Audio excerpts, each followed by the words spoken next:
Class 10। आज हम आपको प्रश्नावली 1.3 का क्वेश्चन नंबर फर्स्ट बताने वाले हैं, जिसमें लिखा गया है सिद्ध कीजिए कि रूट 5 एक अपरिमेय संख्या है। तो हमें सिद्ध करना है कि रूट 5 एक अपरिमेय संख्या है, लेकिन हम इसको मानते हैं कि रूट 5 एक परिमेय संख्या है। तो माना रूट 5 एक परिमेय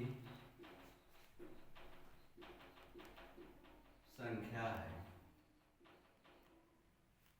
सिद्ध करना है कि रूट 5 एक अपरिमेय संख्या है, लेकिन हम उसका अपोजिट ले रहे हैं कि रूट 5 एक परिमेय संख्या है। अब आपको परिमेय संख्या बताया जा चुका है कि परिमेय संख्या को P अपान Q के रूप में हम लिख सकते हैं, जहां P और Q क्या है, पूर्णांक है। तो रूट 5 एक परिमेय संख्या है, तो इसलिए हम लिख सकते हैं रूट 5 बराबर P बटा Q। रूट 5 बराबर हमने लिखा P बटा Q, जहां P और Q कोई पूर्णांक है। P और Q कोई पूर्णांक है और Q बराबर नॉट जीरो। Q बराबर नॉट जीरो। तो हमने माना कि P अपान Q क्या है, एक परिमेय संख्या है, जहां P और Q कोई पूर्णांक है और Q बराबर जीरो नहीं है, तथा P और Q का कोई उभयनिष्ठ गुणनखंड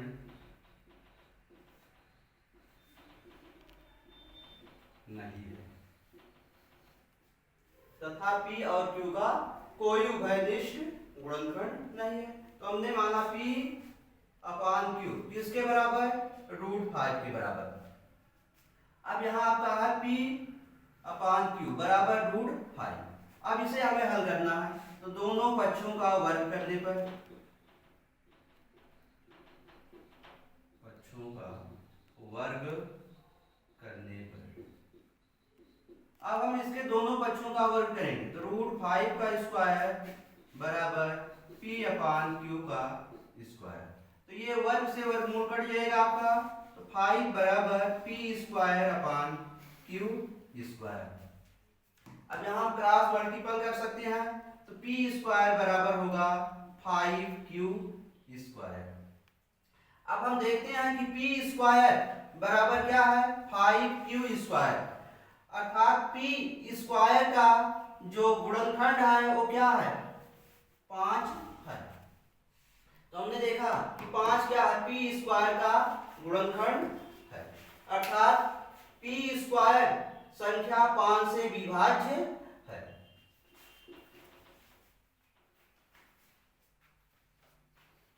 चूंकि P स्क्वायर संख्या 5 से विभाज्य है, जब P स्क्वायर 5 से विभाज्य है तो इसलिए P भी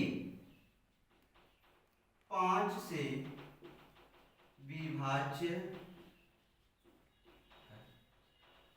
अगर किसी संख्या का वर्ग 5 से विभाज्य है तो संख्या भी 5 से विभाज्य होगी। तो इसी प्रकार हमने लिखा P स्क्वायर संख्या 5 से विभाज्य है, तो इसलिए P भी संख्या 5 से विभाज्य है। अब हम पुनः मानते हैं, पुनः माना P बराबर 5K, P बराबर 5K। अब P बराबर 5K हम समीकरण 1 में रखते हैं, तो समीकरण 1 से अब P के स्थान पर हमें कितना रखना है, 5K। तो यहाँ लिखते हैं 5K स्क्वायर बराबर 5Q स्क्वायर। अब इसका स्क्वायर होगा 5 का स्क्वायर, 5 5 25, K स्क्वायर बराबर 5Q क्यू स्क्वायर। अब इसका हम पक्षांतर करते हैं तो क्यू स्क्वायर बराबर यहाँ मिलेगा हमें 25 के स्क्वायर अपान 5। अब इसको हम कट आउट करेंगे, 5 1 जा 5, 5 5 जा 25, तो क्यू स्क्वायर बराबर 5 के स्क्वायर। अब इसमें हम देखते हैं क्यू स्क्वायर का जो गुणांक प्राप्त हुआ हमें उसमें क्या है 5 है, अर्थात क्यू स्क्वायर संख्या 5 से विभाज्य है, क्योंकि क्यू स्क्वायर संख्या 5 से विभाज्य है। जब p स्क्वायर संख्या 5 से विभाज्य है तो इसलिए q भी संख्या 5 से विभाज्य है, इसलिए q भी संख्या 5 से विभाज्य है। अब हमने देखा कि p भी संख्या 5 से विभाज्य है और q भी संख्या 5 से विभाज्य है, तो अर्थात p और q दोनों का एक उभयनिष्ठ गुणनखंड हमें क्या प्राप्त हुआ 5। अतः p और q यहां हम लिखते हैं, अतः p और q दोनों का एक उभयनिष्ठ गुणनखंड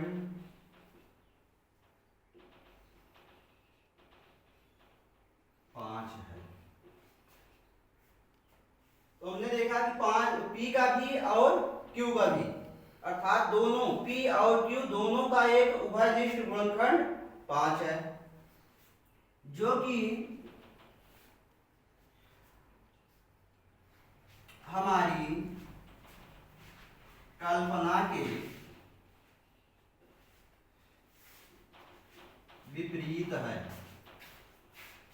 जो कि हमारी कल्पना के विपरीत है, क्योंकि हमने माना था कि p तथा q का कोई उभयनिष्ठ गुणनखंड नहीं है, लेकिन हमें p और q का एक उभयनिष्ठ गुणनखंड क्या प्राप्त हुआ 5।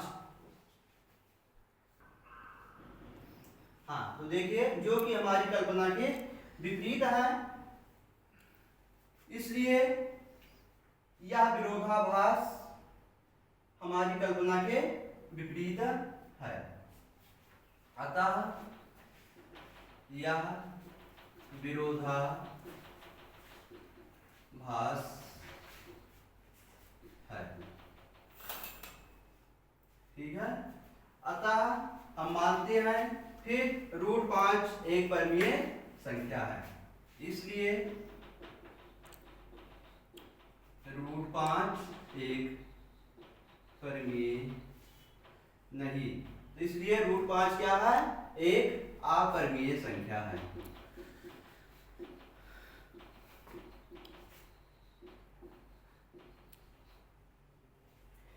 तो हमने पहले माना था कि √5 क्या है एक परमीय संख्या है, जो कि ये क्या है हमारी कल्पना के विरोधाभास है, इसलिए √5 एक परमीय संख्या है। हमें यही सिद्ध करना था कि √5 एक परमीय संख्या है। इस प्रकार आपको इस प्रश्नावली में कई प्रश्न हैं जो कि हल करना है। अगर आपको कहीं फिर दिक्कत होती है तो आप इस YouTube चैनल पर कमेंट कर सकते हैं और हमारे पर्सनल नंबर पर भी जानकारी ले सकते हैं। Thank you.